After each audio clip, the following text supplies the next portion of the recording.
ماہنامہ ترجمان القرآن دور حاضر میں قرآن مجید کے پیغام کو سمجھنے کا بہترین ذریعہ. تازہ شمارے کی آڈیو ریکارڈنگ پہلی مرتبہ پیش کی جا رہی ہے. سماعت فرمائیے. بسم اللہ الرحمن الرحیم. اشارات ماہنامہ عالمی ترجمان القرآن بعنوان MQM سیاسی و معاشی دہشت گردی اور بھارتی کردار از پروفیسر خورشید احمد. کراچی ایک محض شہر ہی نہیں بلکہ پاکستان کے فکری، سیاسی اور معاشی قلب کی حیثیت رکھتا ہے. علامہ اقبال نے جو بات پورے ایشیا کے تناظر میں ملت افغان کے بارے میں کہی تھی، وہی بات کراچی پر بھی بدرجہ اولیٰ صادق آتی ہے. یعنی اس کے فساد سے پورا پاکستان فساد اور ابتلا میں مبتلا ہوگا اور اس کی کشادگی اور سکون پورے پاکستان کی کشادگی اور سکون پر منتج ہوگا. قیام پاکستان کے وقت کراچی اپنے سارے شہری جمال، معاشی مرکزیت اور جغرافیائی اہمیت کے باوصف 4.5 لاکھ افراد کا شہر تھا. لیکن اس شہر قائد نے بر عظیم پاک و ہند کی نقل آبادی اور مملکت خداداد کے دارالحکومت اور تصور پاکستان کی علامت اور مرکز ثقل ہونے کے ناطے دن دگنی اور رات چوگنی ترقی کی. پہلے 5 سال میں آبادی میں 10 گنا اضافہ ہوا اور آج یہ شہر تقریباً 2.5 کروڑ انسانوں کا مسکن ہے. قومی آمدنی میں تقریباً 1/4 اور قومی محصولات میں تقریباً نصف اسی شہر سے حاصل ہوتا ہے. پاکستان کے تمام علاقوں اور پاکستان میں تمام زبانیں بولنے والے اس شہر کے باسی ہیں. اس کے بازو ہر علاقے کے لوگوں کے لیے کھلے رہتے ہیں اور یہی وجہ ہے کہ اسے آئینہ پاکستان اور منی پاکستان کہا جاتا ہے. البتہ یہ بھی ایک حقیقت ہے کہ آبادی کے اس محیر العقول اضافے اور اس کی شہری زندگی کی ساخت اور ترکیب میں تبدیلی نیز اس کے جغرافیائی پھیلاؤ اور متنوع معاشی سرگرمیوں سے وابستگی اور مختلف حکومتوں کے متضاد اور امتیازی رویوں نے ہی ان ہمالیائی مسائل کو جنم دیا جن کی وجہ سے یہ ایک دہکتے الاؤ کا منظر پیش کر رہا ہے. لسانی فسادات کا پس منظر. قیام پاکستان کے اولین 10-15 برس تو نسبتاً پرسکون تھے، لیکن 1970 کے عشرے سے آج تک یہ شہر اگر ایک طرف خودکار اور مستقبل بین منصوبہ بندی سے محروم، غیر متوازن بڑھوتری یا ترقی کا شاہکار رہا ہے، تو دوسری طرف گوناگون تضادات کا مجموعہ، متصادم قوتوں کا گہوارہ اور شہر کے مختلف علاقوں، آبادیوں، طبقات اور لسانی اور معاشی گروہوں کے درمیان کشمکش کا میدان بن گیا. نام نہاد جمہوری ادوار ہوں یا فوجی مہم جو عناصر کی حکمرانی کے زمانے، بحیثیت مجموعی یہ شہر مشکلات، مسائل اور شکایات ہی کی اماج کا بنا رہا. بالآخر نوبت یہاں تک پہنچی کہ ریاست کے تمام ہی ادارے اپنی اصل بنیاد پر قائم کرنے کے لائق نہ رہے. کرپشن، بد انتظامی، مفاد پرستی، سیاسی جانبداری، لاقانونیت، بطخوری، قتل و غارت گری کا بازار گرم ہوئے 2.5-3 عشرے ہو رہے ہیں. ریاست غیر مؤثر اور غیر ریاستی ادارے اور گروہ اپنے مفادات کے لیے سرگرم ہیں. یہ سلسلہ جولائی 1972 میں کراچی میں اردو سندھی لسانی فسادات سے شروع ہوا اور گزشتہ 18 برس 10 برس جنرل پرویز مشرف اور اس کی بدترین مثال پیش کرتے ہیں. جب سے آپریشن ضرب عضب کا دائرہ وسیع ہوا اور کراچی کے حالات کو قابو میں لانے کے لیے رینجرز کے ہاتھوں حالات کچھ بہتر ہوئے ہیں، لیکن بنیادی مسائل اور حالات چونکہ اور شدید تشویش کا باعث ہیں. صوبائی حکومتوں کی بڑی حکمرانی نااہلی اور کرپشن اور بدعنوانی کی بدترین مثال ہے۔ مرکزی حکومت ظاہری فوں فاں کے باوجود ٹک ٹک دیدم دم نہ کشیدم کی تصویر بنی ہوئی ہے۔ رینجرز اور سندھ کی صوبائی حکومت کے درمیان درپردہ ہی نہیں، کھلی کھلی کشمکش روز افزوں ہے۔ غیر ریاستی عناصر کا تباہ کن کھیل جاری ہے۔ اس پس منظر میں تبدیلی کی جو لہر ابھر رہی ہے اور جس طرح ابھر رہی ہے وہ نئے نئے سوالات کو جنم دے رہی ہے۔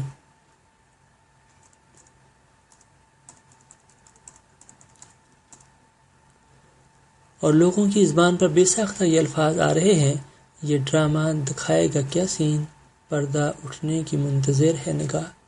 ہم سمجھتے ہیں کہ اس موقع پر ٹھنڈے دل سے صورتحال کا جائزہ لینا ضروری ہو گیا ہے، تاکہ حقیقت پسندی سے ایک برائی کے بعد دوسری برائی اور ایک تباہی کے بعد دوسری تباہی کے جال میں پھنسنے کے کربناک اور خوفناک چکر سے نکلنے کے حالات، حقیقی صدار کے راستوں کو تلاش کرنے اور ان پر عمل کی راہیں استوار کرنے کی فکر اور کوشش کی جا سکے۔ سیاسی اختلافات اور جبر و تشدد۔ MQM نے پچھلے 40 برس میں کراچی، سندھ اور دوسرے شہری علاقوں میں سیاسی اور تنظیمی سطح پر ایک مقام بنا کر ملک کی سیاست میں ایک خاص کردار ادا کیا ہے۔ اس وقت MQM کے اس کردار پر ملک میں پہلی بار کھل کر بات ہو رہی ہے۔ چند ماہ پہلے تک پورے ملک کی سیاسی فضا اور خصوصی سے میڈیا پر جبر اور خوف کا عالم طاری تھا کہ متحدہ کے کردار کے بارے میں کسی کے لیے بھی تنقید، اختلاف اور احتساب کی بات کہنا تو دور کا معاملہ اشارہ تک کرنا ممکن نہ تھا۔ بلا شبہ جماعت اسلامی، تحریک انصاف اور چند سیاستدانوں، دانشوروں اور صحافیوں نے جان پر کھیل کر اس افریطی صورتحال پر گرفت کی اور اس کی بڑی قیمت ادا کی۔ ان کے علاوہ بھی کچھ نے دبے الفاظ میں اشارے کیے، مگر کراچی کی مجموعی سیاست میں MQM کی حیثیت ایک مقدس گائے ہی کی رہی۔ سیاسی میدان اور میڈیا میں اختلاف رائے اور ان کے بارے میں حقیقت کے برملا اظہار کا کوئی امکان نہ تھا۔ جس نے زبان کھولی اس کی زبان کاٹ دی گئی، جس نے اختلاف کیا اس کا مقدر بندوق کی گولی بنی۔ 20,000 سے زیادہ افراد نے جان کی بازی ہاری اور ہزاروں نے نقل مکانی کی۔ اس گروہ کی منہ زوری یہاں تک پہنچی کہ جن 200 سے زیادہ پولیس افسروں اور اہلکاروں بشمول چند فوجی افسروں کے جو 1992 سے 1996 کے دوران کراچی آپریشن سے کسی نہ کسی شکل میں وابستہ تھے، ایک ایک کر کے قتل کر دیا گیا۔ اسی طرح سچائی بیان کرنے والے 1 درجن صحافیوں کو خون میں نہلا دیا گیا اور ان کے قتل کے گواہوں کو صفائے ہستی سے مٹا دیا گیا۔ خصوصیت سے آپریشن ضرب عضب کے آغاز اور اس کے نتیجے میں دوسری دہشت گرد قوتوں کے ساتھ متحدہ کے کچھ عناصر کو قانون کی گرفت میں لانے سے میڈیا پر متحدہ کی حکمرانی کا بت اب ٹوٹ رہا ہے۔ متحدہ کی سیاکاریوں کا جبری پردہ آہستہ آہستہ سرک رہا ہے اور اصل حقائق قوم کے سامنے نسبتاً زیادہ آزادی سے آنا شروع ہوئے۔ اس کے نتیجے میں تصویر کا وہ رخ اب نمایاں ہو رہا ہے جسے عوام کی نگاہوں سے اوجھل رکھا گیا تھا۔ قانون، حکومت، عدالت اور ملک کے مقتدر طبقات سبھی اپنے اپنے مفادات کے چکر میں یا کچھ دوسری مجبوریوں کے باعث اس جبری خاموشی یا اس مجرمانہ پردہ پوشی کے نتیجے میں مجرموں کے طرفدار، سہولت کار اور پناہ دہندگان کا کردار ادا کرتے رہے ہیں۔ ان میں سے کسی کو بھی بے گناہ قرار نہیں دیا جا سکتا۔ اس پس منظر میں متحدہ سے وابستہ افراد کی ایک بڑھتی ہوئی تعداد نے پہلی بار کھلی تنقید کی راہ اختیار کی۔ وہ باتیں جو ماضی میں صرف جماعت اسلامی اور چند اہل علم، دانشور اور صحافی کہنے کی جرات کر رہے تھے، یہ سب کھل کر بیان کرنے کے لیے خود متحدہ ہی کے افراد کی ایک قابل ذکر تعداد سامنے آئی ہے۔ گھر کی بیٹی کی حیثیت سے حقائق بیان کر رہے ہیں۔ خوشی کی بات یہ ہے کہ ضمیر کی بیداری کے نام پر یہ حضرات اب گویا تو ہوئے ہیں اور کچھ اعتراف کے ساتھ بیان کر رہے ہیں کہ ہم لوگ ان کارناموں کو جانتے تو تھے مگر کہنے کی جرأت نہ رکھتے تھے۔ یہی وہ مقام ہے، یہاں گروہ بندی اور مفاد پرستی کے بجائے اصل حقائق کو جاننے اور صحیح راہ عمل اختیار کرنے کی کوشش ہونی چاہیے۔ جہاں تک ہمارا تعلق ہے، ہم تو متحدہ کے بارے میں کبھی کسی غلط فہمی میں مبتلا نہ تھے اور ہر میدان میں اس کا مقدور بار مقابلہ کر رہے تھے، اپنی جانوں کے ساتھ اس کی بھاری قیمت ادا کرتے آ رہے ہیں۔ البتہ تبدیل ہوتے ہوئے اس منظر نامے میں اس امر کی ضرورت بڑھ گئی ہے کہ محض مٹی پاؤ کی سیاست کو کھل کھیلنے کا موقع نہ دیا جائے اور اصل حقائق کی روشنی میں بگاڑ کے اسباب کو سمجھا اور حقیقی اصلاح کا راستہ اختیار کیا جائے۔ متحدہ کے طرز فکر اور طرز عمل سے سخت اختلافات اور ان کے غیظ و غضب کا اولین اور مسلسل نشانہ ہونے کے باوجود ہم نے کل بھی یہی بات کہی تھی اور آج بھی یہی کہتے ہیں کہ سیاسی اختلاف اور سیاست میں تشدد، جبر اور فساد کے ہتھیاروں کا استعمال دو الگ الگ چیزیں ہیں۔ ریاست اور جبر جب بھی قدم اٹھائیں گے اور جو قدم اٹھائیں گے اسے قانون کی حکمرانی اور انصاف کے تقاضوں کا پورا اہتمام کرنا چاہیے۔ اوچھے ہتھ کنڈوں اور انتقام سے اپنا دامن بچانا چاہیے۔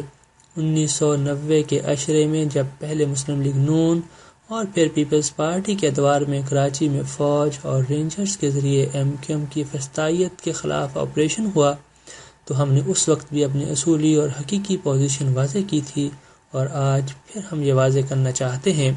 ہماری نگاہ میں متحدہ کا ایک تو سیاسی چہرہ اور اس کے کچھ سیاسی کام ہے، ان کی دوسری شناخت ایک فاشسٹ گروہ کی بھی ہے، اور یہ گروہ تشدد، ظلم، جبر اور قوت کے مبنی بر فساد استعمال کی خونی روایت کا علم بردار ہے، جس کو مفادات کی سیاست کرنے والوں نے خواہ ان کا تعلق جمہوری قوتوں سے ہو یا عسکری عناصر سے نہ صرف نظر انداز کیا بلکہ اس میں شریک ہوئے اور ان کے سرپرست اور پشتیبان بنے۔ ہم دستور اور قانون کے مطابق ان کی سیاسی سرگرمیوں کا حق اسی طرح تسلیم کرتے ہیں جس طرح اپنے اور دوسرے سیاسی عناصر کے لیے ضروری سمجھتے ہیں، مگر ان کے دوسرے رخ کو ہم ہر اعتبار سے مذموم، ملک کے لیے تباہ کن اور جمہوریت کے خلاف اعلان جنگ سمجھتے ہیں۔ بگاڑ اور فساد کے جس عذاب سے آج سابقہ ہے، اس کے رونما ہونے میں ان کے اور چند دوسرے عناصر کی اس فسطائی اور تشدد پر مبنی سیاست کا نتیجہ تصور کرتے ہیں۔ 1992 کے آپریشن کے موقع پر راکم الحروف نے سینٹ میں اس وقت کے آپریشن پر مفصل تقریر میں جو کچھ کہا تھا وہ ریکارڈ کا حصہ ہے۔ یہ تقریر اس زمانے میں روزنامہ جنگ میں بطور مضمون بھی شائع ہوئی تھی۔ ریکارڈ کی خاطر اس کا ایک حصہ یہاں دیا جا رہا ہے کہ کل بھی ہماری مخالفت اصولوں پر مبنی تھی اور آج بھی مبنی برحق ہے۔ ہم ذاتی مفادات یا گروہی عصبیت کے طرفدار نہیں ہیں۔ ہم نے کل بھی متحدہ کے لیے انصاف اور اصل حقائق کی روشنی میں معاملہ کرنے کی بات کی تھی اور آج بھی اسی موقف کا اعادہ کرتے ہیں، لیکن اس وضاحت کے ساتھ کہ جن حقیقی جرائم کے وہ مرتکب ہوئے ہیں ان پر پردہ ڈالنا، ان کو نظر انداز کرنا نہ کل صحیح تھا اور نہ آج درست ہے۔ ان پر قانون کی گرفت ہونی چاہیے تھی، اگر ماضی میں نہیں ہوئی تو آج ہونی چاہیے، لیکن جس جرم کے وہ مرتکب نہیں ہوئے تو محض اس لیے کہ آج مقتدر عناصر ان سے ناراض ہیں، ان کو ماورائے حق کو سزا دینا بہرحال حق اور انصاف کا خون کرنا ہوگا۔ ہم اس سے بڑھ کر یہ بھی کہنا چاہتے ہیں کہ اس پورے عرصے میں جن جرائم کے بھی وہ مرتکب ہوئے ہیں ان کی سزا جس طرح ان کو ملنی چاہیے بالکل اسی طرح ان تمام عناصر کا بھی احتساب اور قانون کے مطابق گرفت اور حق و انصاف کی روشنی میں انہیں بھی سزا ملنی چاہیے جو جرم میں شریک یا اس پر پردہ ڈالنے اور ظالم کو پناہ دینے کے مرتکب ہوتے چلے آ رہے ہیں، خواہ وہ کوئی بھی ہوں، فرد ہوں، ادارہ سیاسی ہوں یا غیر سیاسی، جمہوری ہوں یا عسکری یا کوئی اور، انہیں بھی انصاف کے کٹہرے میں کھڑا کیا جائے۔ یہاں ملاحظہ فرمائیں کہ 1992 میں ہم نے کیا کہا تھا۔ تشویش کا تیسرا پہلو وہ چند ابتدائی کارروائیاں ہیں جن میں بحریہ کی مڈبھیر، پنڈ بہاول کا واقعہ اور دوران تفتیش لوگوں کی اموات شامل ہیں۔ ان چیزوں نے لوگوں کو تشویش میں مبتلا کر دیا ہے۔ یہ بڑی قابل اطمینان بات ہے کہ پنڈ بہاول کے واقعے کے بعد فوج نے ایک صحیح، واضح اقدام اور درست موقف اختیار کیا اور اسی طرح اپنی آبرو کو بحال کیا۔ چوتھا تشویش کا پہلو ایم کیو ایم اور حکومت کے تعلقات ہیں۔ ایک طرف یہ بات ثابت ہے کہ ایم کیو ایم ایک پرتشدد جماعت تھی، اس کے اذیت خانے برابر کام کر رہے تھے، یہ کوئی خفیہ راز نہیں تھا۔ حکومت کے علم میں ان باتوں کو وقتاً فوقتاً لایا گیا اور کراچی کے بے شمار شہری ان عقوبت خانوں کا شکار ہوئے۔ بہت سے بچ جانے والوں کی آہوں اور کراہوں کو کسی نے سنا تک نہیں، لیکن آج بھی مرکزی حکومت اور صوبائی حکومت دونوں سطح پر ایم کیو ایم برابر کی شریک ہے۔ اس پس منظر میں یہ ایک تشویشناک پہلو ہے جسے نظر انداز نہیں کیا جا سکتا۔ اس وقت درپیش مسائل میں سب سے بڑا مسئلہ بلا شبہ امن و امان کا ہے۔ اس مسئلے کو اگر حل نہ کیا گیا تو ملک کی سالمیت کو نقصان پہنچ سکتا ہے۔ یہ بات یقیناً عاقبت نااندیشی کی ہوگی اگر ہم یہ خیال کریں کہ یہ صرف امن و امان ہی کا مسئلہ ہے۔ در حقیقت یہاں اقتصادی امور میں خصوصیت سے زمینوں اور صنعت کا مسئلہ، انفراسٹرکچر کی تعمیر، بالخصوص نوجوانوں کی بے روزگاری کے مسائل ہیں کہ جن کی بنا پر یہ نوجوان تخریب کاری کی طرف گئے ہیں۔ ان کے علاوہ یہاں کا زمینداری اور وڈیرہ شاہی کا نظام اس شکل میں مسلط ہے کہ جس کے باعث عوام وہاں ابھی تک احساس شرکت سے محروم ہیں۔ اگر عوام کسی پارٹی کو مینڈیٹ دیتے ہیں تو پھر یہ ان کا حق ہے کہ وہ اپنی حکومت بنائیں۔ چنانچہ امن و امان کے ساتھ ساتھ مسئلے کا صرف دیانتدارانہ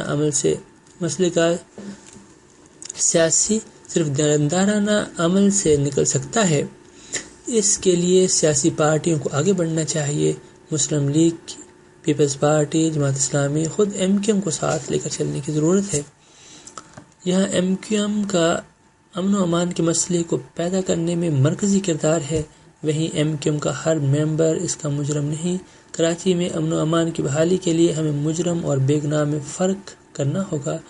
جو لوگ تشدد کے ذمہ دار ہیں ان کے ساتھ کوئی رعایت نہیں برتنی چاہیے۔ انصاف ہر ایک کے ساتھ کیا جانا چاہیے، خواہ اس کا تعلق ایم کیو ایم کے ساتھ ہو، پیپلز پارٹی، مسلم لیگ، جماعت اسلامی یا کسی اور پارٹی سے۔ مراد یہ کہ تشدد کی سیاست، لسانی سیاست یا پھر جائز اور صحیح سیاست کے درمیان فرق ضروری ہے۔ اگر ہم نے مجرم اور بے گناہ کے درمیان فرق نہ کیا اور فوج نے مکمل غیر جانبداری کا مظاہرہ کیا تو بہت بڑا سانحہ ہوگا۔ چنانچہ انصاف کا سیاسی سرپرستی اور جانبداری سے ماورا ہو کر کیا جانا چاہیے۔ تشدد کی سیاست سے کسی کا بھی تعلق ہے اور جس نے بھی کسی ڈاکو کو پناہ دی ہے اور جو بھی ان کے سرپرست اور ذمہ دار ہیں، ان سب عناصر کا محاسبہ کیا جائے، چاہے ان کا تعلق ایم کیو ایم حقیقی سے ہو یا غیر حقیقی سے یا کسی بھی طبقے سے۔ اگر حکومت نے اس معاملے میں کسی ایک گروہ کو دوسرے گروہ کے خلاف استعمال کیا تو یہ انصاف نہیں ہوگا، اس کے نتیجے میں یہ آپریشن ناکام ہوگا۔ ایم کیو ایم سے اصولی اختلاف۔ متحدہ قومی موومنٹ سے ہمارا اصولی اختلاف ان کے بنیادی فلسفہ سیاست یعنی مہاجریت اور اردو زبان کی بنیاد پر قومیت کے سوال سے ہے۔ مہاجر ایک واقعاتی تصور بھی ہو سکتا ہے اور ایک نظریاتی اور اختلافی تصور بھی۔ یہاں تک واقعاتی پہلو کا تعلق ہے، وہ شخص جو کسی بھی وجہ سے ایک ملک سے نقل مکانی کر کے کسی دوسرے ملک میں جا کر آباد ہو جائے وہ مہاجر ہے، لیکن محض یہ نقل مکانی اور اپنے اصل وطن سے نسبت کسی شخص یا گروہ کو ایک قوم نہیں بناتی۔ قیام پاکستان کی جدوجہد ایک نظریاتی اور اخلاقی جدوجہد تھی۔ اس جدوجہد میں برعظیم کے مسلمانوں کی اکثریت شریک تھی۔ وہ بھی جن کا تعلق ان علاقوں سے تھا جو پاکستان کا حصہ بنے اور وہ بھی جن کا تعلق ان علاقوں سے تھا جنہیں ہندوستان کا حصہ بننا تھا۔ پھر نقل آبادی تقسیم ہند کے منصوبے کا ایک حصہ نہیں تھی، وہ ان حالات کا نتیجہ ضرور تھی جس میں ملک تقسیم ہوا اور فسادات کی آگ نے ایک بڑے علاقے کو اپنی لپیٹ میں لے لیا۔ پھر مجموعی طور پر نقل مکانی کرنے والوں کی کوئی ایک زبان نہیں تھی، اس میں اردو بولنے والے بھی تھے، پنجابی، پشتون، بلوچی، پوربی، تامل، بہاری، گجراتی، میمن، کچھی، سرائکی، دری اور دسیوں زبانیں بولنے والے ہم وطن شامل تھے۔ مغربی پاکستان میں 1951 کی مردم شماری میں آبادی 3,37,00,000 تھی، جس میں مہاجرین کی تعداد 63,00,000 تھی، گویا آبادی کا تقریباً 20%۔ اس میں اردو بولنے والوں کی آبادی 1/4 سے کم تھی، 3/4 مہاجر تھے، مگر وہ سب اردو بولنے والے نہیں تھے۔ یہ 1/4 اردو بولنے والے بھی سبھی کراچی یا صوبہ سندھ کے مختلف شہروں میں آباد نہیں ہوئے، ہرچند کہ ان کی ایک بڑی تعداد یہاں ضرور آباد ہوئی اور ان کے ساتھ دوسری زبانیں بولنے والے بھی ہجرت کر کے اپنے اپنے حالات اور امکانات کے مطابق آباد ہوئے۔ یہ ہیں زمینی حقائق۔ اس پس منظر میں کسی ایک گروہ کا لسانی بنیادوں پر اپنا استحقاق دوسروں پر مسلط کرنا تصادم کا ہی باعث ہو سکتا ہے۔ انصاف سب کے ساتھ ہونا چاہیے، لیکن کسی کے لیے بھی ترجیحی مقام فساد ہی کا ذریعہ بن سکتا ہے اور بن رہا ہے۔ اسی طرح مشرقی پاکستان میں 7 لاکھ کے قریب مہاجر آئے تھے، جن کی بڑی تعداد اردو، بنگلہ اور آسامی بولنے والوں کی تھی۔ پاکستان میں بولی جانے والی زبانوں کی تعداد درجنوں میں ہے، ہر زبان کا اپنا قابل احترام مقام اور انسانوں کی پہچان میں زبان کا ایک اہم حصہ ہے، لیکن ایک فرد کی انفرادی اور اجتماعی شخصیت میں محض زبان کے استعمال اختیار سے متعین نہیں ہوتی۔ اس کے لیے قرآن نے زندگی کا جو تصور دیا وہ بڑا واضح ہے۔ بسم اللہ الرحمن الرحیم۔ یا ایھا الناس انا خلقناکم من ذکر وانثی وجعلناکم شعوبا وقبائل لتعارفوا ان اکرمکم عند اللہ اتقاکم ان اللہ علیم خبیر۔ سورہ الحجرات آیت نمبر 13۔ لوگوں، ہم نے تم کو ایک مرد اور ایک عورت سے پیدا کیا، پھر تمہاری قومیں اور برادریاں بنا دیں تاکہ تم ایک دوسرے کو پہچانو۔ در حقیقت اللہ کے نزدیک تم میں سب سے زیادہ عزت والا وہ ہے جو تمہارے اندر سب سے زیادہ پرہیزگار ہے، یقیناً اللہ سب کچھ جاننے والا باخبر ہے۔ اسلام نے مسلمانوں کو عقیدہ اور دین کی بنیاد پر ایک قوم بنایا اور اللہ کی اطاعت کو ان کا نصب العین اور اجتماعی زندگی کی بنیاد قرار دیا۔ اس طرح سورہ انبیاء میں ارشاد ربانی ہے کہ تمہاری امت حقیقت میں ایک ہی امت ہے اور میں تمہارا رب ہوں، بس تم میری عبادت کرو۔ اسی طرح سورہ مومنون میں اللہ تعالیٰ کا فرمان ہے، اور یہ تمہاری امت ایک امت ہے اور میں تمہارا رب ہوں، بس تم مجھی سے ڈرو۔ مسلمانوں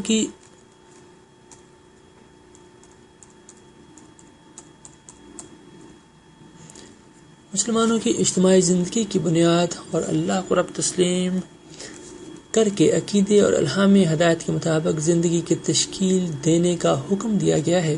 رب کی عبادت اور اس کے تقوی کو اللہ سے تعلق اور بندوں کے درمیان نظام کار کی اصل قرار دیا گیا ہے۔ یہی وجہ ہے کہ ہجرت کے باب میں اللہ کے رسول صلی اللہ علیہ وآلہ وسلم نے 2 ٹوک الفاظ میں واضح فرما دیا کہ اگر تم اپنا وطن اس لیے چھوڑ رہے ہو کہ وہاں دین کی پیروی اور اللہ کی اطاعت اور اس کا تقوی اختیار کرنا ممکن نہیں، اور ہجرت اس جگہ کے لیے کر رہے ہو جہاں اللہ کی عبادت اور بندگی ممکن ہو اور اسلامی زندگی قائم کر سکو تو یہ ہجرت اللہ کے لیے ہے، اور اگر نقل مکانی کسی دینوی مقصد کے لیے ہے، خواہ اس کا تعلق معاش سے ہو یا معاشرت سے، تو یہ ہجرت ان مقاصد کے لیے ہے، نہ کہ اللہ کی رضا کے لیے۔ یہی وجہ ہے کہ حبشہ اور مدینہ کی ہجرت نظریاتی اور اخلاقی ہجرت تھی، اور اس کے نتیجے میں مہاجروں اور انصار میں ایک نیا رشتہ مواخات قائم ہوا، اور دونوں مدینہ کی اسلامی ریاست کے شہری اور اسلام اور دولت اسلامیہ کے دفاع اور حکومت کے لیے کمر بستہ ہو گئے۔ قیام پاکستان کے بعد جو بھی پاکستان کا شہری ہے وہ پاکستان اور ملت اسلامیہ پاکستان کا حصہ ہے۔ ہر وہ زبان جس کے بولنے والے اس امت کا حصہ ہیں، ان کی ہر زبان معتبر ہے، لیکن ان کی قومیت، شہریت اور اجتماعیت کی بنیاد زبان نہیں۔ سیاسی جماعتوں کے لیے بھی ان کا نظریہ، پروگرام اور طریقہ کار ان کی شناخت کے صورت گر ہیں، اور اسی بنیاد پر اجتماعیت کی تشکیل اور تعمیر میں سب اپنا اپنا کردار ادا کر سکتے ہیں۔ ہم بڑے دکھ سے یہ بات کہتے ہیں کہ اردو کا جھنڈا اٹھانے والی متحدہ نے اردو زبان کی کوئی خدمت نہیں کی۔ وہ اردو جو پاکستان کے 80% سے زیادہ افراد کے درمیان رابطے کی زبان ہے اور پاکستانی قوم کی وحدت اور یگانگت کا ایک مؤثر ذریعہ ہے، اسے آبادی کے صرف 8% سے منسوب بنا کر قومی دھارے میں اس کے مقام کو عملاً بری طرح سے مجروح کر دیا گیا۔ متحدہ ایک طرف ہجرت کر کے اسلامی تصور کا سہارا لیتی ہے اور دوسری طرف اپنے آپ کو ایک سیکولر اور لا مذہبی تحریک قرار دیتی ہے۔ اب کچھ عرصے سے اس کے کچھ ترجمان ایاک نعبد و ایاک نستعین کہنے کے بعد اپنے سیکولر ہونے کا دعویٰ کر کے اس اقرار کے ہم تیری ہی عبادت کرتے ہیں اور صرف تجھی سے مدد مانگتے ہیں کی نفی کر دیتے ہیں اور اس تضاد کو محسوس بھی نہیں کرتے۔ تنظیمی ڈھانچہ اور شخصیت پرستی۔ متحدہ سے ہمارا دوسرا بنیادی اختلاف اس شخصی پرستش گیری کے باب میں ہے جس پر اس کا پورا سیاسی فلسفہ اور تنظیمی نظام قائم ہے۔ در حقیقت متحدہ میں اس کے قائد کی مرکزیت ہی تحریک کا سیاسی فلسفہ ہے۔ اس قائد کا ہی حتمی سچائی اور ہر معاملے میں حرف آخر ہے۔ اس کا قائد ہی حتمی سچائی اور ہر معاملے میں حرف آخر ہے۔ قائد سے وفاداری متحدہ کی اساس ہے۔ متحدہ کا لٹریچر اور عملی ڈھانچہ، تربیتی نظام اور نعرے ان سبھی کا ایک ہی محور ہے، یعنی ہمیں منزل نہیں رہنما چاہیے۔ قائد پر اندھا ایمان ہی ہمارا اصول ہے، جس کا اظہار اس نعرے کی صورت میں ہر محفل اور در و دیوار پر کیا جا رہا ہے، جو قائد کا غدار ہے وہ موت کا حقدار ہے۔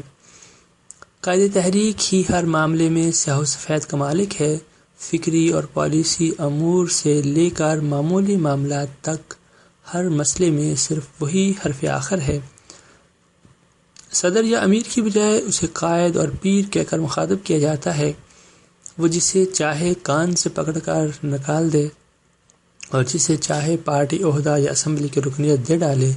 حال ہی میں متحدہ کو چھوڑنے والوں نے اپنی اس کیفیت کو یہ کہہ کر بیان کیا ہے کہ الطاف صاحب کو تحریک میں نعوذ باللہ خدا کا درجہ حاصل ہوا ہے۔ ایک محقق نے متحدہ کے فکر اور مزاج کا خلاصہ یوں پیش کیا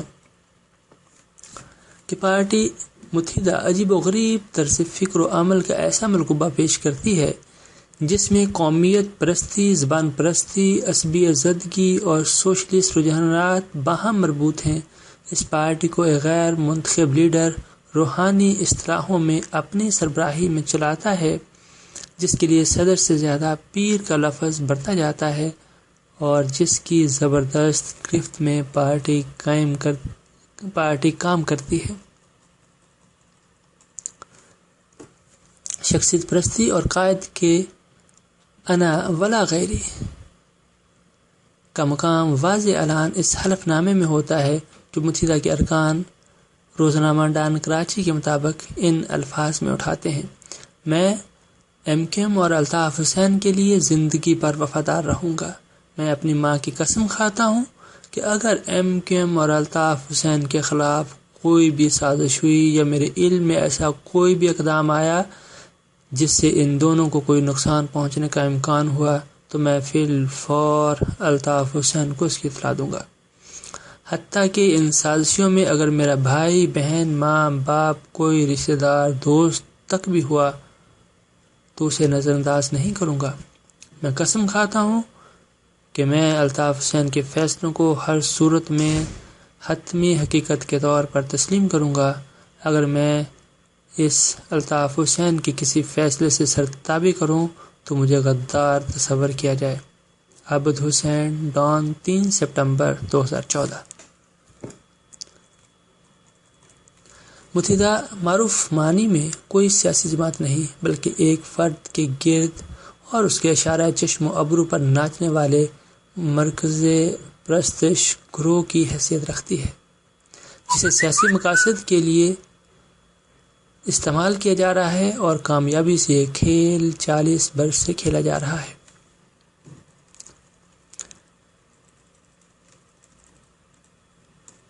سیاست میں تشدد۔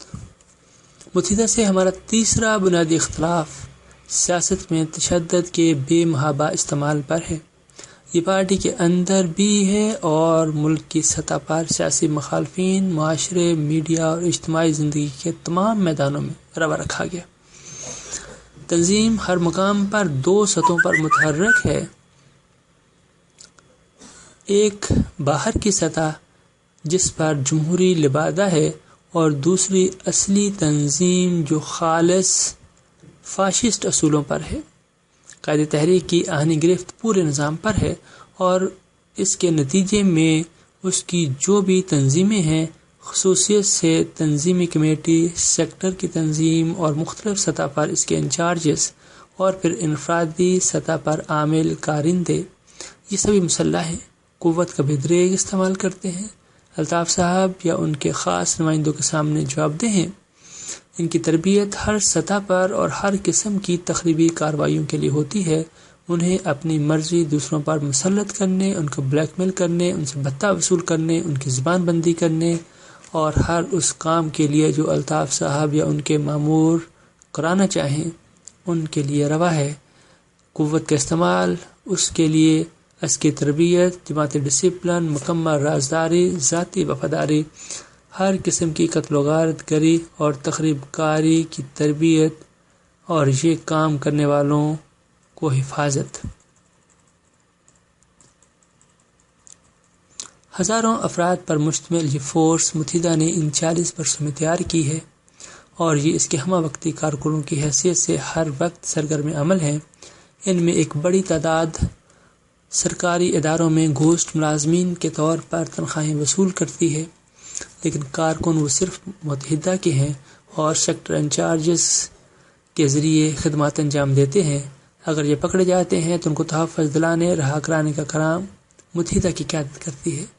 جیلوں میں ان کو VIP سہولتیں دی جاتی ہیں، جیل کے اندر ہی ان کے لیے پارٹیاں ہوتی ہیں، حتیٰ کہ متحدہ کے اسمبلیوں کے ارکان اور سندھ کے گورنر تک ایسی محفلوں میں شریک ہوتے رہے ہیں جن کی تصاویر اور ویڈیوز موجود ہیں، جن میں کچھ صورت مرزا کے مقدمے مشترکہ تفتیشی ٹیم JIT کی صورت میں قوم کے سامنے آ چکی اور جن کی متحدہ کے ترجمانوں نے نہایت بھونڈے انداز میں توضیحات پیش کی تھیں، وہ آج ریکارڈ کا حصہ ہے۔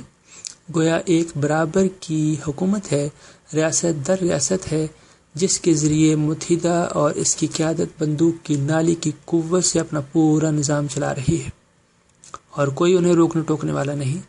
اس سے بھی زیادہ افسوسناک اور تشویشناک امر یہ ہے کہ اس گروہ کو قائم کرنے، لسانی بنیادوں پر کراچی میں تقسیم اور تصادم کے ذریعے اپنا اقتدار مستحکم کرنے کا آغاز خود صدر جنرل محمد ضیاء الحق اور ان کے قابل اعتماد افسروں کے ہاتھوں ہوا۔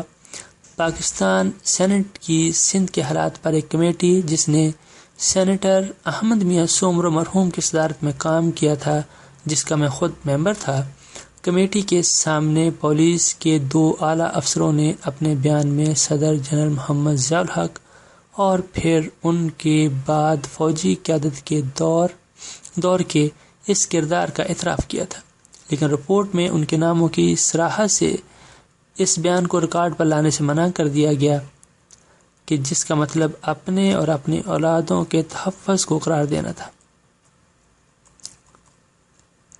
لیکن 2011 میں سپریم کورٹ آف پاکستان کے سوموٹو کیس نمبر 16 اور 2011 ہی کی دستوری پٹیشن نمبر 61 کے تحریری فیصلے میں سپریم کورٹ نے 5 رکنی bench chief justice Iftikhar Muhammad Chaudhry کی سربراہی میں قائم کیا۔ اس پس منظر کو ان الفاظ کے ساتھ پیراگراف نمبر 65 میں درج کیا گیا: کراچی کی تاریخ جو پر بیان کی گئی ہے، اس سے معلوم ہوتا ہے کہ 1985 سے لے کر اب تک وقت گزرنے کے ساتھ ساتھ جرائم کی سطح بلند اور امن و امان کی صورتحال بڑی تیزی کے ساتھ بد سے بدتر ہوئی ہے۔ سید اقبال حیدر سابق وفاقی وزیر قانون نے واضح کیا کہ جنرل ضیاء الحق نے دانستہ طور پر یہاں کے لوگوں کو تقسیم کرنے، غیر سیاسی قوتوں کا ترنوالا بنانے کے لیے ان تشدد پسند گروہوں کی پرورش کی، یعنی گروہوں کو اسلحے سے لیس کیا، جن گروہوں کی بنیاد لسانی منافرت پر استوار کی۔ ان میں مہاجر قومی موومنٹ جو اب متحدہ قومی موومنٹ بن چکی ہے، پنجابی پختون اتحاد اور GA سندھ شامل ہیں۔ اور پھر اپریل 1985 میں ایک طالب ابو شہزادی کی سڑک کے حادثے میں ہلاکت کے بعد بے شمار خونی فسادات کا لاوا پھوٹ پڑا، جس میں مذکورہ بالا تینوں لسانی گروہوں یا پارٹیوں نے دل کھول کر حصہ لیا۔ انجام کار کراچی، حیدرآباد میں لاتعداد بے گناہ شہری موت کے گھاٹ اتار دیے گئے، سرکاری اور نجی املاک کا بے پناہ نقصان ہوا، ہزاروں شہری بری طرح زخمی یا معذور بنا دیے گئے، کرفیو کا نفاذ اور ہڑتالوں کی لعنت اور روز مرہ زندگی کے کاموں کا تعطل ہی کراچی کی پہچان بن کر رہ گئے۔ مزید یہ کہ 1980 کے بعد مختلف اوقات میں سندھ ہائی کورٹ کے ججوں پر مشتمل 6 عدالتی کمیشن بنائے گئے، مگر حیرتناک بات یہ ہے کہ ان میں سے کسی ایک بھی عدالتی کمیشن کی رپورٹ عوام کے سامنے نہیں پیش کی گئی، اور نہ ان میں سے کسی کمیشن کی سفارشات پر کوئی عمل ہی کیا گیا، جس کا سبب غالباً یہ ہے کہ ان خونخوار واقعات کے ذمہ دار مجرموں کو تحفظ دیا جائے۔ اس کھیل کے پیش نظر وزیر اعظم محترمہ بینظیر بھٹو نے ایک آزاد اور اعلیٰ اختیاراتی عدالتی کمیشن سپریم کورٹ کے چیف جسٹس محمد افضل اللہ کی سربراہی میں تشکیل دیا، جس میں 4 ہائی کورٹس کے چیف جسٹس صاحبان بطور ممبر شامل تھے۔ ان کے ذمہ یہ کام تھا کہ 18 مئی 1990 کو پکا قلعہ حیدرآباد میں وقوع پذیر خوفناک خونی واقعے کی تفتیش کریں، مگر افسوس کی بات ہے کہ اگست 1990 میں بینظیر بھٹو کی مرکزی حکومت کو غیر آئینی طور پر تحلیل کر دیا گیا، اور پھر اس دوران میں ایسی عبوری حکومت قائم کی گئی جس نے مرکزی اور صوبائی وزارتوں میں MQM کو بھاری نمائندگی دے ڈالی، اور انہوں نے مذکورہ بالا عدالتی کمیشن ہی کو ختم کرنے کا فیصلہ کیا۔ لندن کے معروف جریدے دی اکانومسٹ 2 اگست 2011 نے کراچی کے بارے میں ایک تفصیلی رپورٹ شائع کی، جس کے چند اقتباسات یہ ہیں: پاکستان کے گنجان ترین شہر کراچی میں لسانی بنیادوں پر جنگ اس عروج کے نقطے کو چھو رہی ہے کہ انسانی جان بچانے کے لیے ایمبولینس سروس تک کے ڈرائیور لسانی پہچان کے ساتھ زخمی کو اٹھانے یا نہ اٹھانے کی عصبیت کا شکار ہو چکے۔ یہی نہیں بلکہ جو ایمبولینس ڈرائیور زخمی کو اٹھا کر ہسپتالوں کی طرف سائرن بجاتے ہوئے تیزی سے چلتے ہیں، وہ بھی مخالف نسلی گروہ کی فائرنگ کا لقمہ بن جاتے ہیں۔ اس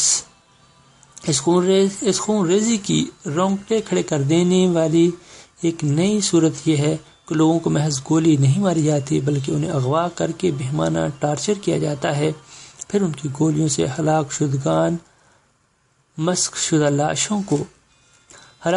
کی مسک شدہ لاشوں کو بوری میں بند کر کے تنگ گلیوں اور گٹروں میں پھینک دیا جاتا ہے۔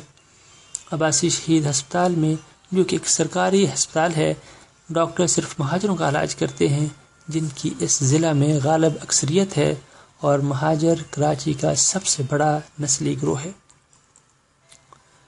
اگر یہ جرائم پیشہ گروہوں کے درمیان صرف ایک جنگ تھی تو اس پر قابو پایا جا سکتا تھا، لیکن حیرت اس پر ہے کہ ہر جرائم پیشہ گروہ کو کسی نہ کسی مقبول سیاسی جماعت کی سرپرستی حاصل ہے۔ اس لڑائی کا آغاز 2007 میں ہوا اور انتخابات کے بعد جنرل مشرف کی فوجی حکمرانی کے دور کا اختتام ہوا۔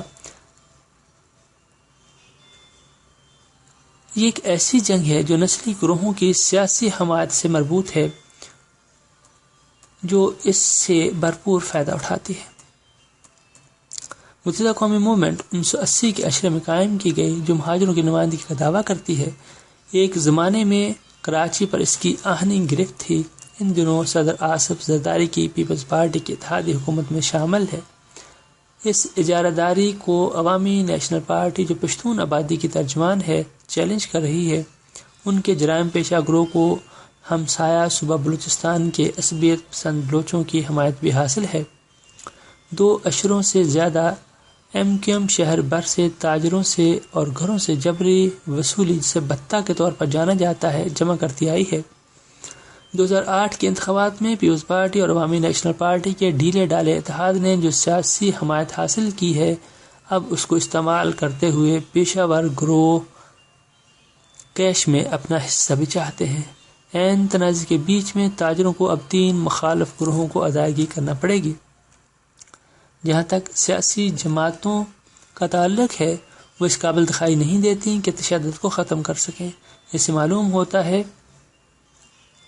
کہ محض جرائم پیشہ ہی نہیں کہ جنہوں نے عملاً اپنے آپ کو پارٹی کے جھنڈے میں لپیٹ رکھا ہے، بلکہ پارٹیوں کے سیاسی عمل کا جزو لازم ہے۔ اگر تشدد جاری رہتا ہے تو عام لوگ کسی سیاسی جماعت کا تحفظ حاصل کرنے پر مجبور ہوں گے اور انہیں مزید ادائیگی کرنا ہوگی۔ غالباً یہ ہے یہاں سیاستدانوں کا ہدف۔ اگر آپ اسے جرم کو سیاسی رنگ دینا یا سیاست کو جرم کا رنگ دینا کہہ سکتے ہیں، یہ ایسی دلخراش داستان ہے کہ جس کا ذکر کرتے ہوئے آنکھیں اشکبار ہو جاتی ہیں، مگر حیف ہے ان سیاسی جماعتوں، ریاستی اداروں اور بااثر حب وطن ہونے کے دعوے دار حکمرانوں پر کہ یہ سب کچھ ان کے سامنے ہو رہا ہے اور ہوتا رہا ہے، ان کے کانوں پر جون تک نہیں رینگتی۔ آپریشن ضرب عضب کے بعد جو حقائق کھل کر سامنے آ رہے ہیں، جن ناموں اور سیاہ کارناموں کا بھی اعتراف کیا جا رہا ہے، وہ ایک چارج شیٹ ہے پورے نظام اور اس نظام کے تمام رکھوالوں پر۔ مقتولین کی روحیں اور مظلوموں کی آہیں پکار رہی ہیں کہ انصاف کب ہوگا اور ظالم کو کون اور کب کیفر کردار تک پہنچائے گا۔ متحدہ کی مرکزی قیادت کے جو لوگ اب رو رو کر اپنے ہی اقتدار کے دور کے واقعات بیان کر رہے ہیں، سارا الزام الطاف حسین پر ڈال کر اپنی پاک دامنی کا واسطہ یا مغالطہ دے رہے ہیں۔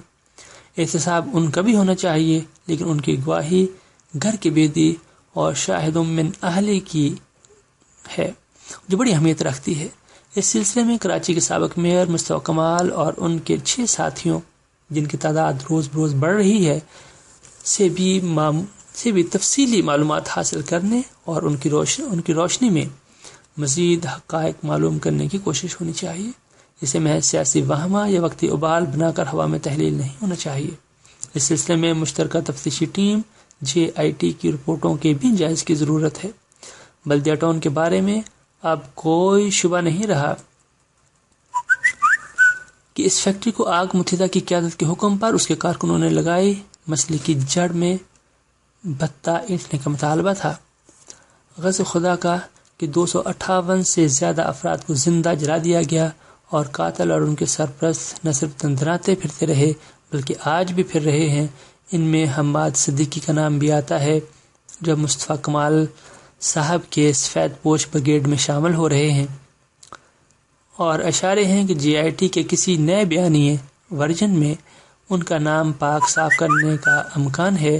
دیدہ دلیری کا عالم یہ رہا ہے کہ اس سب کے بعد بھی فیکٹری کے مالکان سے متاثرین کی مدد کے نام پر کروڑوں روپے وصول کیے گئے، مگر روپے متاثرین کو دینا تو کجا، ان کروڑوں روپوں کا سایہ تک اصل متاثرین پر نہیں پڑا۔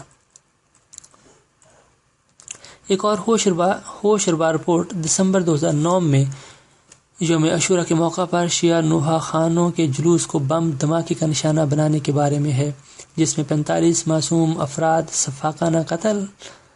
صفاقانہ طریقے سے قتل ہوئے۔ اس جلوس پر حملے کا سرا بھی متحدہ کے دامن تک پہنچتا ہے اور اس سلسلے میں بھی حماد صدیقی کا نام آ رہا ہے۔ تقریب کاری کے اس صفاقانہ واقعے میں قرآن پاک کے صفحات تک کو استعمال کیا گیا اور اس حملے کا مقصد شیعہ سنی فسادات کی آگ بھڑکانا تھا۔ ایم کیو ایم، جسے اپنے سیکولر ہونے پر بڑا ناز ہے، جو اپنے آپ کو فرقہ واریت سے بالا ظاہر کرتے ہوئے نہیں تھکتی، اس کی قیادت کا اس خونی ڈرامے میں کردار دل و دماغ کو معاف کرنے والا واقعہ ہے۔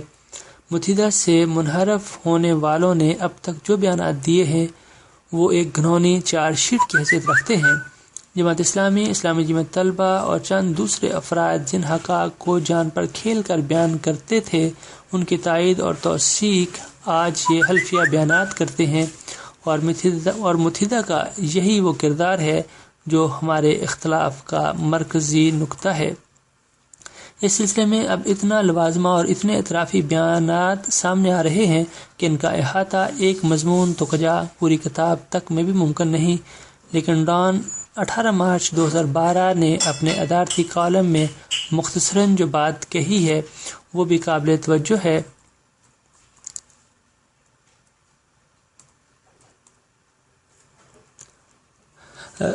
ڈان 18 مارچ 2016 نے اپنے ادارتی کالم میں مختصراً جو بات کہی ہے وہ بھی قابل توجہ ہے۔ مصطفیٰ کمال کے مسئلے میں بہت سے افراد جن کا اس کی بے نام پارٹی سے تعلق ہے، ماضی میں بھی بے داغ نہیں ہیں۔ وہ کراچی تنظیمی کمیٹی سے وابستہ تھے جو متحدہ کے فیصلوں پر عمل درآمد کا بازو تھا۔ یہ ہمیں بنیادی مسئلے یعنی متحدہ کی تشدد سے وابستگی اور اسے تسلیم کرنے کی طرف لے جاتا ہے۔ ایم کیو ایم کی قیادت جس مسئلے پر بات نہیں کر رہی وہ یہ حقیقت ہے کہ جب تک حکومت نے اقدام نہیں کیا، پارٹی نے اپنے غیر واضح عسکری ونگ سے کراچی کو آہنی گرفت سے کنٹرول کیا۔ شہر کے رہائشی ابھی تک اس بات کو نہیں بھولے جب ایم کیو ایم کے ایک اشارے پر تقریباً تمام شہر کو کئی دن کے لیے سوگ یا احتجاج کے لیے بند کر دیا جاتا تھا۔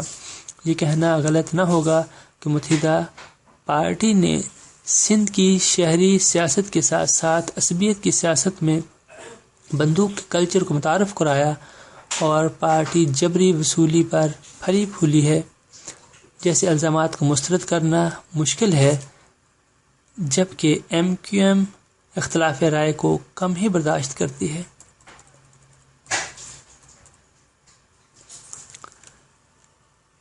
واضح رہے کہ کینیڈا کی 2 عدالتیں متحدہ قومی موومنٹ کو ایک دہشت گرد تنظیم قرار دے چکی اور اسی بنیاد پر اس سے متعلق افراد کو پناہ گزین قرار دینے سے انکار کر چکی ہیں۔ اسی طرح بی بی سی کے نامہ نگار اور دی گارڈین کے کالم نگار کے بقول امریکہ میں متحدہ کو ٹائر 3 کی دہشت گرد تنظیم قرار دیا جا چکا ہے۔ سپریم کورٹ نے بھی اپنے 2011 کے سو موٹو کیس میں اپنے فیصلے کے پیراگراف 131 صفحہ 151 پر جہاں اس امر کا اعتراف کیا ہے کہ سیاسی جماعتوں میں دہشت گرد اور مجرم کار فرما نظر آتے ہیں، کسی بھی سیاسی جماعت پر باقاعدہ مقدمہ چلانے اور دستور کے تحت اس پر بندش کی بات کو متحدہ کے بارے میں مطالبے کے باوجود حکومت کی طرف لوٹا دیا کہ وہ اس پر دستور اور قانون کی روشنی میں غور کرے۔ عدالت نے اپنے فیصلے میں اجمل پہاڑی اور اس کے بھارت میں تربیت پانے اور کراچی اور سندھ میں قتل و غارت گری کا بازار گرم کرنے کا بھرپور انداز میں ذکر کیا۔ سپریم کورٹ کا فیصلہ اخباری اطلاعات عالمی میڈیا کی شہادت متاثرہ افراد اور جماعتوں کا واویلا، ہزاروں افراد کا قتل، 3,500 مقدمات سے سیاسی این آر او کے ذریعے گلو خلاسیاں پولیس کی ناقص تفتیش اور مقدمات کی عدم پیروی، مجرموں کی سیاسی پشت پناہی، ان سب کی موجودگی میں مرکزی اور صوبائی حکومتوں، ریاست کے حساس اداروں بشمول انٹیلیجنس فورسز، افواج پاکستان اور افواج پاکستان کے سپریم کمانڈر اس وقت کے صدر جنرل پرویز مشرف اور آصف علی زرداری اور آج کے صدر ممنون حسین اور وزیر اعظم نواز شریف کی خاموشی، آنکھ مچولی، غفلت اور بے عملی کو عملاً سرپرستی نہ کہا جائے تو کس نام سے پکارا جائے؟ پتا پتا بوٹا بوٹا حال ہمارا جانے ہے، جانے نہ جانے گل ہی نہ جانے باغ تو سارا جانے ہے۔ متحدہ اور اس کے لیڈر کے بنیادی فلسفے، سیاسی عزائم اور طرز سیاست 40 برسوں پر پھیلے ہوئے ہیں۔ ان کے کردار اور اس کے نتیجے میں رونما ہونے والی تباہ کاریوں کے بارے میں ہم نے مختصراً اپنی گزارشات پیش کر دیں۔ ان کی روشنی میں اس عمل سے انکار ناممکن ہے کہ اس تحریک نے پچھلے 40 سالوں میں ملک کے دستور اور قانون کی دھجیاں بکھیری ہیں، اور جو طرز سیاست اختیار کیا ہے اس کے نتیجے میں فساد فی الارض کے سوا کچھ حاصل نہیں ہوا، اور جو کچھ فساد ہوا ہے اس کی اولین ذمہ داری اگر MKM، اس کی قیادت اور بندوق بردار کارکنوں پر ہے، تو وہیں اس پورے عرصے میں جو بھی جس حد تک بھی ملک کی باغ دوڑ سنبھالنے والا تھا وہ ان حالات کا ذمہ دار تھا، ان جرائم میں شریک اور مجرمانہ شراکت کے لیے قوم کے سامنے جواب دہ ہے۔